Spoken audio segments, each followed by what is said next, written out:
प्रिय छात्रों, आज का जो अपना टॉपिक है वो आपकी प्रैक्टिकल से संबंधित है। एग्रीकस एक बहुत ही महत्वपूर्ण कवक है जो कि मेनली सैप्रोफिटिक होता है और जो इसका सब डिवीज़न है वो बेसिडोमाइकोटिना है। तो बेसिडोमाइकोटिना वर्ग के जो सदस्य होते हैं उनका जो कवक तंतु होता है वो सेप्टेट होता है, अर्थात इसके जो हाइफा होते हैं वो पट्टीयुक्त होते हैं। दूसरा, इसकी मेन विशेषताएं होती है बेसिडियोमाइकोटिना वर्ग के सदस्यों की कि इसमें जो स्पोर्स होते हैं वो बेसिडियम में बनते हैं और एक बेसिडियम में 4 स्पोर्स बनते हैं। प्रत्येक स्पोर्स में एक केंद्रक पाया जाता है जो कि अंकुरित होकर कवक तंतु का निर्माण करता है, जिस पर कि इस एग्रीकस में कवक तंतु पर बाद में एडल्ट स्टेज में फ्रूटिंग बॉडी या फलनकाय लगते हैं। इस प्रकार इस बेसिडोकार्प के या फलन पिंड के बनने की पूर्व की जो एग्रीकस की अवस्था है वो छोटी गोलाकार संरचना होती है जिसको बटन अवस्था या बटन स्टेज के नाम से जाना जाता है। बेसिडियम में 4 स्पोर्स बनते हैं, बट एग्रीकस बाइस्पोरस स्पीसीज में केवल 2 बेसिडियो स्पोर्स ही उत्पन्न होते हैं। इसकी अगर अपन बात करें तो इसके जो लैब में अपनों को काम करना होता है वो छोटे जो युवा मशरूम होता है, इसको मशरूम भी कहते हैं एग्रीकस को, उसका अंदर काट लेकर एलएस काट के इसको कॉटन ब्लू से अपन स्टेन करके इसके बारे में स्टडी करते हैं। और एग्रीकस की अगर हम वेजिटेटिव स्ट्रक्चर की बात करें तो प्रत्येक कवक तंतु होता है वो पट्टीयुक्त संरचना होती है जिसमें कि जीवद्रव्य भरा होता है, जिसमें कि केंद्रक व अल्ट्रोप्स भी उपस्थित होती हैं। वायवीय भाग होता है जो एरियल भाग होता है इसका, उससे 2 केंद्रीय के कवक जाल की कोशिकाएं फ्रूटिंग बॉडी बनाने में सक्षम होती हैं, अर्थात बेसिडियोकार्प बनाने में सक्षम होती हैं। जो एग्रीकस की युवा अवस्था है वटन अवस्था कहलाती है। वो मुख्य रूप से 2 भागों में विभाजित होती है। नीचे वाला वृंत, ऊपर वाला छत्रक कहलाता है। और वृंत और छत्रक के बीच में जो हिस्सा संकीर्ण हिस्सा दिखाई दे रहा है उसमें 2 कोष्ठक या 2 कैविटीज वृंत के दोनों ओर दिखाई देती हैं। और इस कोष्ठक में या कैविटीज में सक्रिय पट्टिकाएँ या गिल समान संरचनाएँ भी पाई जाती हैं, और जो कि ये पट्टिकाएँ या गिल समान संरचनाएँ होती हैं ये एक महीन झिल्ली से ऊपर छत्रक से जुड़ी होती हैं।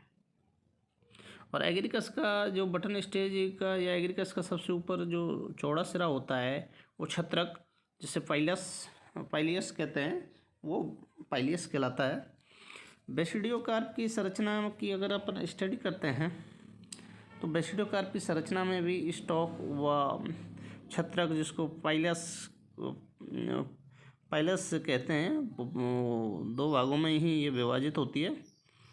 और बेसिडियोकार्प की जब वृद्धि होती है उस दौरान ये बीलम होती है, दिखाई दे रही है बीलम, ये फट जाती है।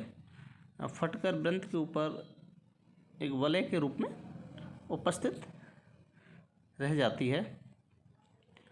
और ये जो छत्रक है या पाइलस है ये भूरे रंग का मेनली कड़ा होता है, कड़ा।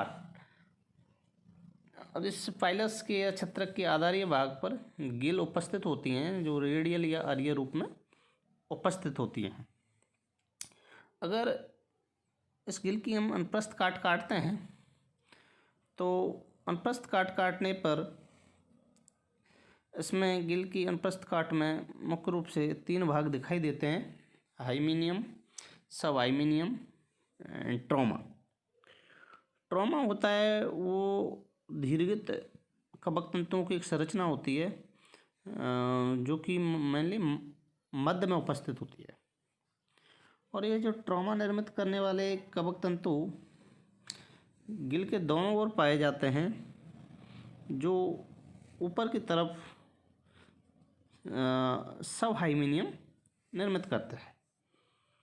और ये सब हाइमीनियम परिपक्व अवस्था में कवक तंतु के जो टर्मिनल एंड्स होते हैं, अंतःस्त्रे होते हैं, उस पर दीर्घित संरचनाएं बनाते हैं। और ये दीर्घ संरचनाएं हाइमीनियम कहलाती हैं। और हाइमीनियम में बेसिडिया व पैरापाइसिस पाए जाते हैं। जो बेसिडिया होते हैं उसमें बेसिडियोस्पोर्स बनते हैं, अर्थात ये एक फर्टाइल स्टेज होती है। और जो पैराफाइसिस विकसित होते हैं वो वंध्य संरचना, स्टेराइल संरचनाएं होती हैं। जो इन बेसिडियम पर बेसिडियोस्पोर्स का निर्माण होता है, इसमें 4 स्पोर्स का निर्माण बताया गया है, जो बहिर्जात एक्सोजीनियस होता है, अर्थात बाहर की टाइप में हाइमीनियम से ऊपर जो बेसिडियम में जो स्पोर्स बनते हैं वो एक्सोजीनियस टाइप के होते हैं। ये अंकुरित होकर जो बेसिडियोस्पोर्स हैं, ये अंकुरित होकर एक केंद्र की एक कवक जाल का निर्माण करते हैं। इस प्रकार जो ये स्पोर्स है ये एक उसका निर्माण करते हैं एग्रीकस का। इसमें देखने की बात यही है कि जो हाइमीनियम पर उर्वर या फर्टाइल बेसिडिया तथा बंद अविकसित होते हैं वो सहसूत्र के रूप में बेसिडिया पाए जाते हैं, पैराफाइसिस के रूप में, जो कि है मुख्य रूप से क्या है कि नॉन फर्टाइल होते हैं। और जो इनमें बेसिडियम का में बेसिडियोस्पोर्स का जो निर्माण होता है वो एक्सोजीनियस टाइप का होता है। इस संरचना में अपन देख रहे हैं कि दोनों स्टेज बताई गई हैं, button stage and mature stage, जिसको अपन बेसिडियोकार्प स्टेज कहते हैं। उसमें ऊपर पाइलस दिखाया गया है, छत्रक, और नीचे ये विलम संरचना दिखाई गई है, जो कि वृद्धि के दौरान फटकर वृंत के ऊपर बलय के रूप में उपस्थित रह जाती है। और इसमें ये लगी हुई अरिय रूप में लगी हुई गिल्स दिखाई दी हैं। और ये गिल्स की अगर अपन अनुप्रस्थ काटते हैं तो ये नीचे वाला पोर्शन दिखाई देता है, जिसमें बीच में ट्रॉमा होता है, संघनित रूप से कवक तंतुओं से मिलकर बना होता है, जो कि अपने टर्मिनल एंड्स की तरफ सब हाइमीनियम और हाइमीनियम का निर्माण करता हुआ बेसिडियोस्पोर्स और पैराफाइसिस का निर्माण करता है। ये एग्रीकस कवक है, ये बड़ी इम्पोर्टेंट कवक है अपने लिए, अपने प्रैक्टिकल की दृष्टि से। मैं समझता हूँ कि आज आपके समझ में आया होगा। Thank you.